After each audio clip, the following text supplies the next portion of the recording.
আজকে আবহাওয়াটা ছিল একেবারে চমৎকার। হালকা মেঘলা, শীতল বাতাস। মনে হচ্ছিল একেবারে বের হওয়ার মতো একটা দিন। তাই একটু বের হলাম। তো আমাদের বাসার কাছেই বালুর মাঠ, সেখানে কিছুক্ষণ বসেছিলাম আরকি।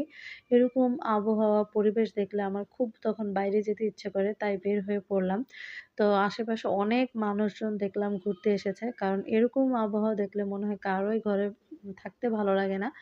তো এখানে বাচ্চারা খেলাধুলা করছে। আশেপাশে অনেক মানুষ, দোকানপাট আ ছিল।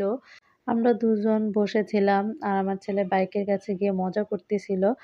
এরপর সন্ধ্যা নামলো, হালকা অন্ধকার। বাতাসটা তখন আরো বেশি মিষ্টি লাগছিল। মানে চারপাশটা এত সুন্দর লাগতেছিল। অন্ধকারের মধ্যে বাতাস ছিল। বসে থাকতেও ভালো লাগতেছিল। তারপরে তো হাঁটতে, হাঁটতে সামনে দেখলাম এখানে একজন কাবাব বানাচ্ছে। দেখতে যেমন লাগছিল, গন্ধটাও তেমন লোভনীয়। তাই আমরাও ভাবলাম এখান থেকে আমরাও একটু কাবাব আর লুচি খেয়েই যাই। তো এখান থেকে একটা কাবাব আর লুচি অর্ডার করে দিলাম। দেখতেও কিন্তু কাবাবগুলো অনেক সুন্দর আর লোভনীয় লাগতেছিল। তাই আমরাও কাবাব আর লুচি অর্ডার করে দিলাম।